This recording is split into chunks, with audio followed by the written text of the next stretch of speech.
कक्षा 10वीं की ऑनलाइन फॉर्म भरने की त्रुटियां हुई दूर। माध्यमिक शिक्षा मंडल द्वारा आयोजित की जाने वाली कक्षा 10वीं की बोर्ड परीक्षाओं में ऑनलाइन प्रक्रिया में तकनीकी त्रुटि के कारण विद्यार्थियों व उनके अभिभावकों को विपरीत परिस्थितियों का सामना करना पड़ रहा है, जिसको लेकर पूर्व कैबिनेट मंत्री सुल्तान सिंह शेखावत ने मुख्यमंत्री के पीए व शिक्षा मंत्री से चर्चा की। चर्चा करने के बाद माध्यमिक शिक्षा मंडल के सॉफ्टवेयर में आ रही तकनीकी त्रुटियों को दूर किया गया और आवेदन फॉर्म जमा करने की प्रक्रिया सरल की गई। शेखावत ने बताया कि कक्षा 10वीं के नियमित फॉर्म भरने के दौरान विद्यार्थियों के नाम और सरनेम के बीच शून्य स्वतः अंकित हो रहा था। 15 दिनों पूर्व तक स्वाध्यायी फॉर्म भरने की ऑप्शन पोर्टल पर नजर नहीं आ रहा था। अब दोनों समस्याओं का समाधान हो चुका है, जिससे विद्यार्थियों के साथ साथ अभिभावकों ने भी राहत की सांस ली। नागदा और उज्जैन जिले में जहाँ पर भी हम गए वहाँ सब जगह ये लगातार शिकायतें मिल रही थी कि इस बार जो 10वीं के फॉर्म भरे जा रहे हैं उस फॉर्म में सर्वर बराबर न चलने के कारण से नाम भी बराबर नहीं आ रहे थे और 9th में नाइन्थ के बाद 10th में जिनका फॉर्म भरा जाता है उसका ऑप्शन भी नहीं खोला गया था और प्राइवेट फार्म भरने वालों का भी कोई ऑप्शन नहीं खोला गया था। इस संबंध में लगातार शिकायतें प्राप्त हुई। उज्जैन के अधिकारियों से बात करी तो उन्होंने इसका कोई संतोषजनक उत्तर देने की स्थिति में नहीं थे। वो ऐसी स्थिति में फिर हमने मध्य प्रदेश के माननीय मुख्यमंत्री जी के जो सलाहकार है उनसे बातचीत की और शिक्षा मंत्री जी से बात की। शिक्षा मंत्री जी ने स्वयं रुचि लेकर के इस विषय का निराकरण करा दिया। अब जिनको भी निजी क्षेत्र में फॉर्म भरना है, प्राइवेट फॉर्म भरना है, वो अपने फॉर्म यथावत भर सकते हैं। सभी स्कूल संचालकों से भी निवेदन है कि अगर उनके यहाँ पर कोई छात्र ऐसे हैं जिनके 10th के फार्म नहीं भरा पाए हैं, वो अपने अपने फार्म भरा सकते हैं। धन्यवाद।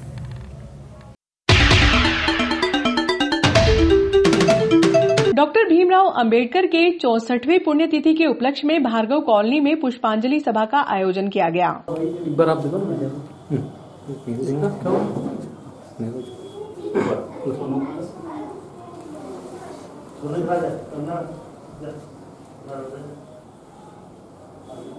संविधान सभा में जा नहीं सकते हैं, हमने उनके खिड़की दरवाजे और उजालदान सब बंद कर दिए। संविधान सभा में वो किसी भी रास्ते से नहीं जा सकते हैं, हमने उनका रास्ता बंद कर दिया।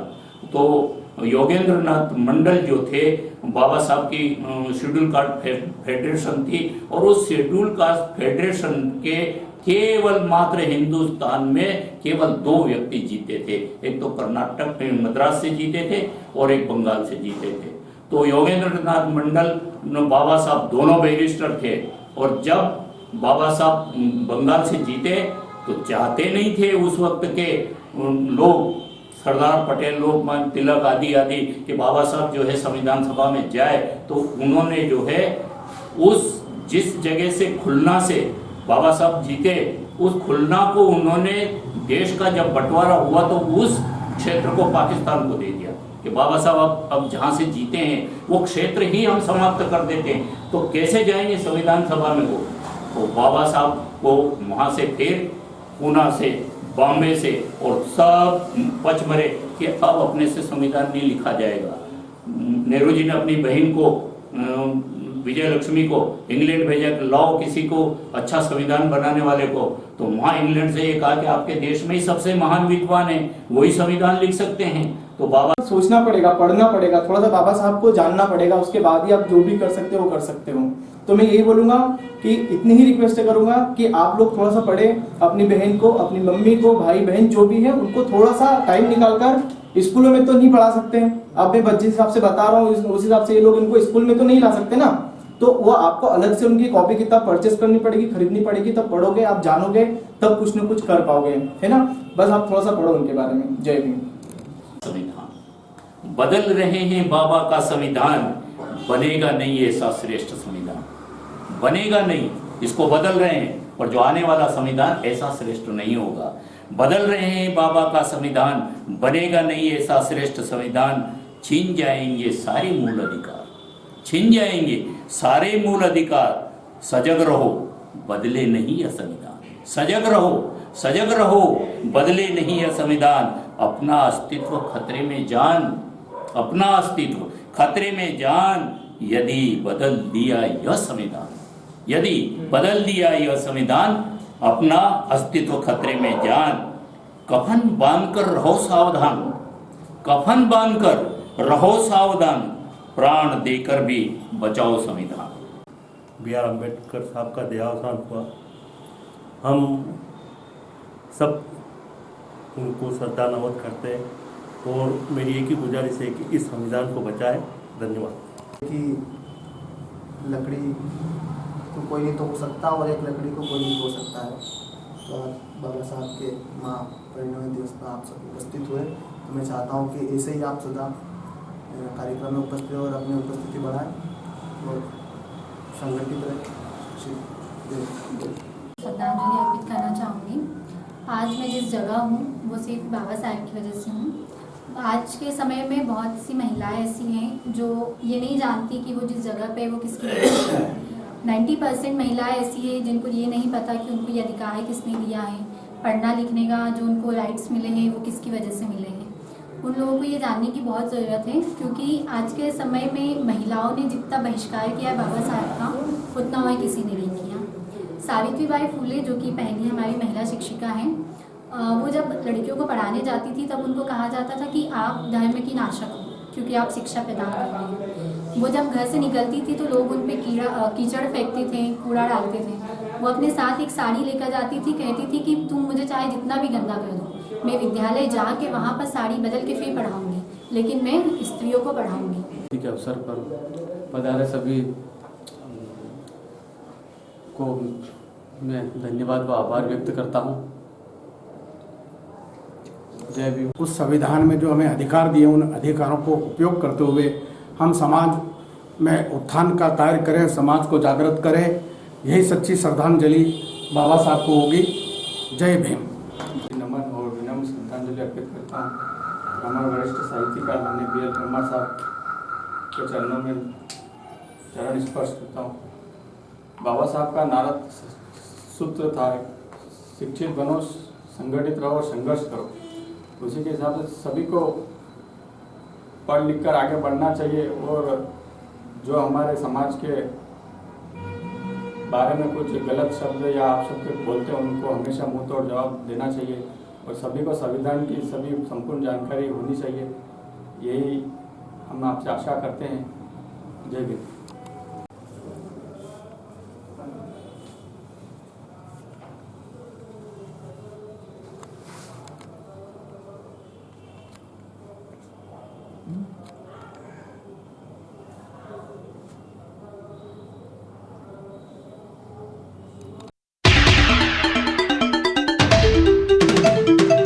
किसानों के समर्थन में भारत बंद को लेकर एसडीएम सीएसपी ने प्रशासनिक अधिकारियों को जिम्मेदारियां सौंपी।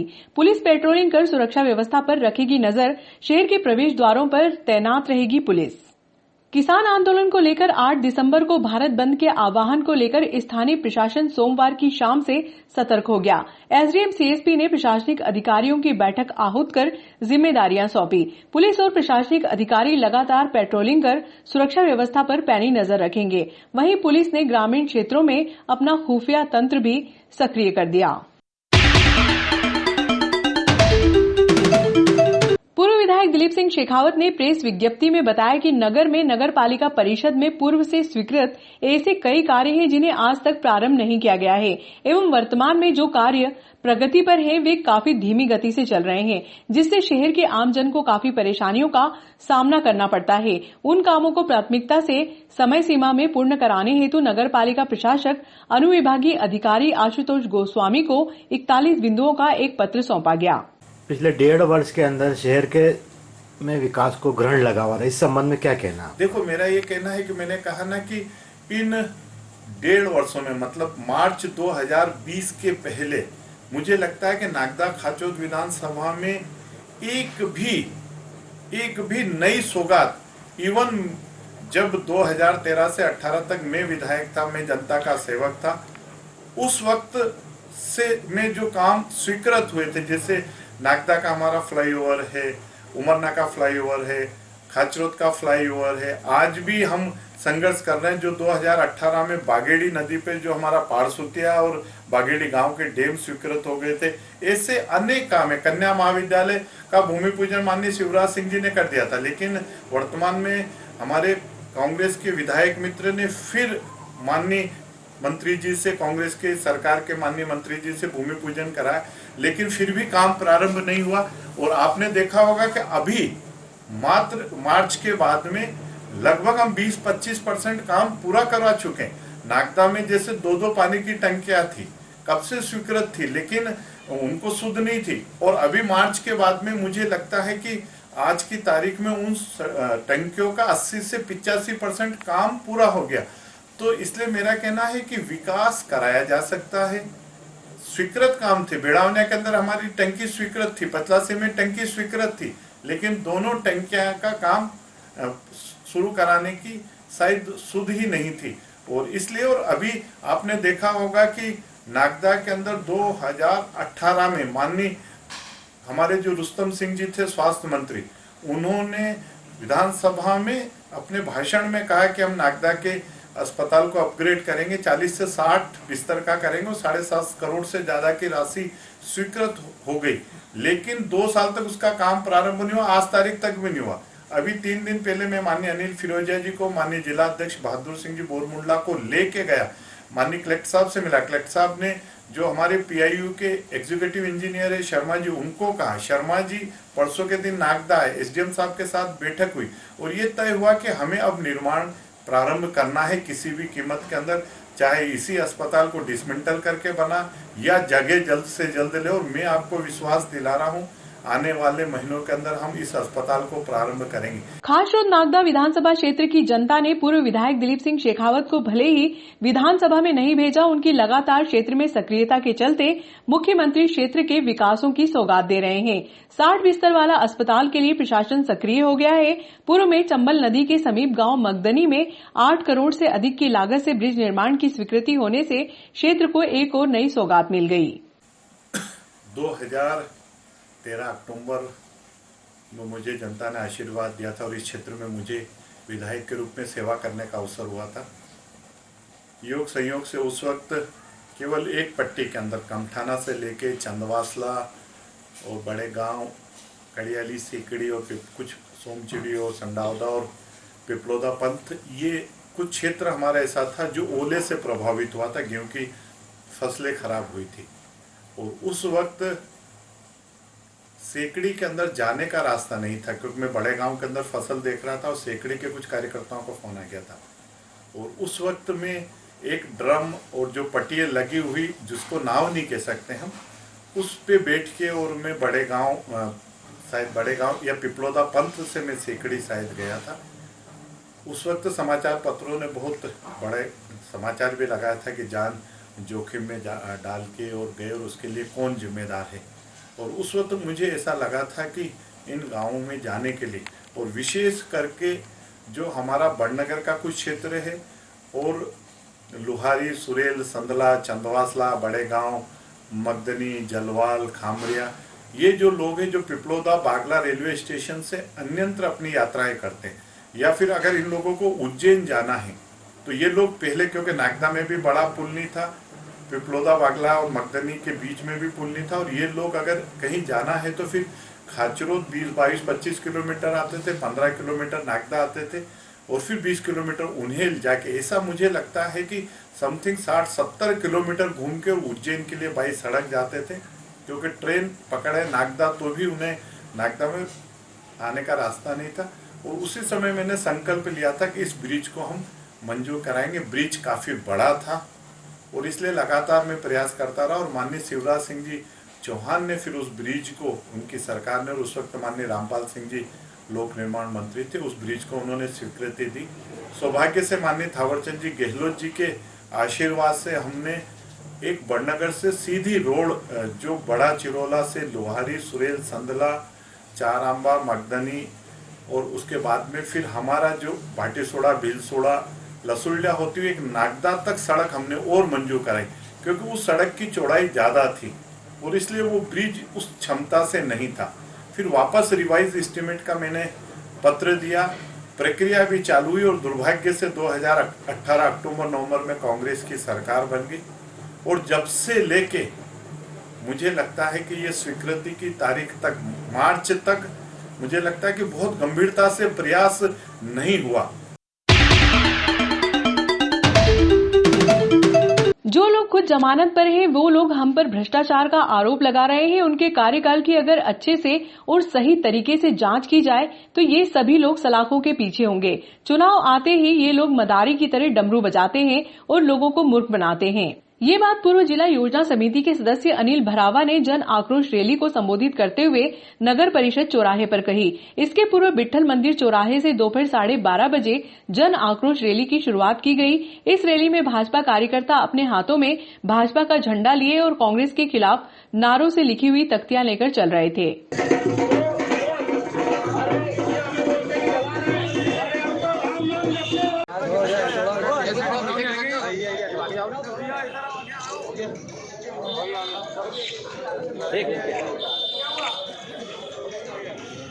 पर वीरेंद्र सिंह सोलंकी ने आरोप लगाया कि अनिल भराव के खाते में हमने 2.5 लाख रुपए डाले, जिससे आवास योजना के हितग्राहियों को पैसे नहीं मिले।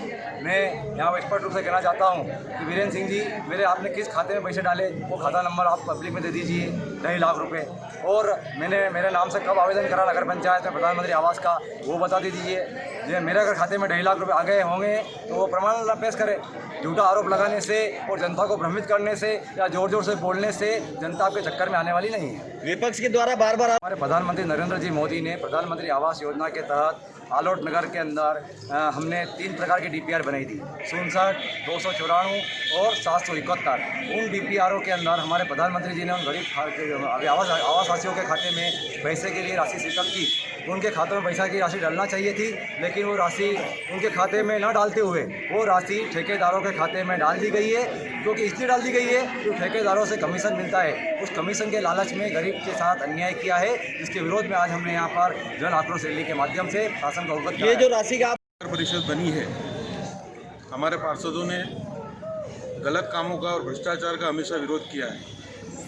2016 में हमारे नेता प्रतिपक्ष के नेतृत्व में हमने एक शिकायत तत्कालीन कलेक्टर बी चंद्रशेखर को करी थी कि नगर पंचायत ने भारी भ्रष्टाचार कर रही है, नियम के विपरीत जाकर काम कर रही है और हमारी अध्यक्षा केवल अक्षर ज्ञान जानती है, वो दक्षत कर नहीं सकती है। दक्षत उनके पुत्र या निजाम काजी द्वारा किए जा रहे हैं और कई जगह इंग्लिश में साइन, नोटशीट पे इंग्लिशों में साइन देखे हैं। उसको लेकर हमने कलेक्टर को शिकायत करी थी। कलेक्टर ने उनको 9 पॉइंटों में दोषी मानकर 95,36,000 के धोखाधड़ी का प्रकरण, 100 षड्यंत्र का प्रकरण, ऐसी विभिन्न धाराओं में आलोट थाने में मुकदमा दर्ज हुआ। उसके बाद वो अभी जमानत पर रहे न्यायालय में। मध्य प्रदेश में कांग्रेस की सरकार आई है, इन्होंने षड्यंत्रपूर्वक गलत जानकारी देकर वहाँ से क्लीन चिट लाने का काम किया, ऐसा हमने सुना है। लेकिन न्यायालय में प्रकरण विचाराधीन है और जो आवास योजना की बात आप कर रहे हैं उसमें हमने बार बार हितग्राही हमारे पास आते थे, भारतीय जनता पार्टी के पार्षद के पास जाते थे कि हमको आवास योजना की किस्त नहीं मिल रही। ये किस्त मेरी जानकारी में जहाँ तक है पूरे मध्य प्रदेश में या हिंदुस्तान में कि 3 किस्तों में आवास हितग्राही को पैसा मिलना चाहिए। एक किस्त, पहली किस्त 1 लाख रुपए, दूसरी 1 लाख, फिर 50,000। लेकिन यहाँ के सीएमओ, अध्यक्ष और उनके प्रतिनिधि जो यहाँ चलाते हैं, उन्होंने 32,000, 8,000 परमिशन के नाम के काट लिए। स्पष्ट लिखा है कि प्रधानमंत्री आवास जिसको बनेगा उसको परमिशन लेने की कोई जरूरत नहीं। इस प्रकार उनको टुकड़ों टुकड़ों में पैसे देने का काम किया। अभी जो अनिल जी भरावा ने बताया कि 771 लोगों की पैसे नगर पंचायत में करीब पूरी डीपीआर 3 डीपीआर बनी है, 294, 67 हितग्राही और 771 की। इसके लिए भारत की सरकार और मध्य प्रदेश के मुख्यमंत्री शिवराज सिंह चौहान ने 24 करोड़ 10,50,000 रुपये नगर पंचायत को दे दिए। उन्होंने हितग्राही के खाते में डाले हैं 20 करोड़ 54,08,000। बचते हैं 3 करोड़ 56,42,000 रुपये। इन्होंने मोटी रकम लेकर हमारे पास, हम सबूत के साथ बात करते हैं, यहाँ के तत्कालीन सीएमओ ने लिख के उप संचालक को भेजा है। ये जो घपले किए हैं इन्होंने, ये कांग्रेस की सरकार आने के बाद इन्होंने देखा, समझा कि हमको कोई रोकने वाला नहीं है, विधायक हमारा है, हम बाहुबली हैं, तो हमको कोई रोकने वाला नहीं है। इन 15 महीनों में इस नगर परिषद को नरक परिषद बनाने का इनने काम किया है। और जब कार्यकाल बढ़ा है, उस कार्यकाल के 6 महीने के कार्यकाल में इनने ये सब घोटाले करने का काम किया है। तो हमारा पार्टी स्तर पे हम लड़ रहे हैं और आज या कल में हमारे नेताओं को मुख्यमंत्री जी ने मिलने का समय दिया है। आज मिल सकते हैं या कल मिलेंगे, तो हम माननीय मुख्यमंत्री जी को ये बताएंगे। माननीय केंद्रीय मंत्री जी को हमने बता दिया है, माननीय सांसद जी अनिल फिरोजिया जी को बता दिया है। तो केंद्र से भी जांच दल आएगा और हमने ये मांग करी है कि एक एक घर का भौतिक सत्यापन होना चाहिए। हमारा आरोप है कि 3 मंजिल अगर किसी का मकान बना हुआ है, उस पर भी इन्होंने नियम के विपरीत जाकर उसको आवाज देने का काम किया है। और जो पात्र हितग्राही है, जो गरीब व्यक्ति है, बेचारे किराए के मकान में रह रहे हैं, उनका पैसा ठेकेदारों को भुगतान कर मोटा कमीशन लेने का काम इन्होंने किया है। तो हम शासन से मांग करेंगे कि ये जो 3,22,81,071 रुपये और सांसद निधि के 50,07,000 रुपये का इनसे वसूली की जाए और इनके खिलाफ आपराधिक प्रकरण दर्ज करा जाए। इसकी मांग को लेकर हमने आज सब जन आक्रोश रैली भारतीय जनता पार्टी के नेतृत्व में निकाली है। तो निश्चित ही मैं आपको विश्वास दिलाता हूं कि मध्य प्रदेश के मुख्यमंत्री और माननीय नरेंद्र जी मोदी के नेतृत्व में जो सरकारें काम कर रही है, उन्होंने भ्रष्टाचार को खत्म करने का बीड़ा काम कर रहे हैं वो। तो ये नगर पंचायत का भ्रष्टाचार हम जनता के बीच में उजागर करेंगे और जो दोषी है उनको जेल की सलाखों को पीछे भेजने का काम भारतीय जनता पार्टी का कार्यकर्ता करेगा। ठीक है।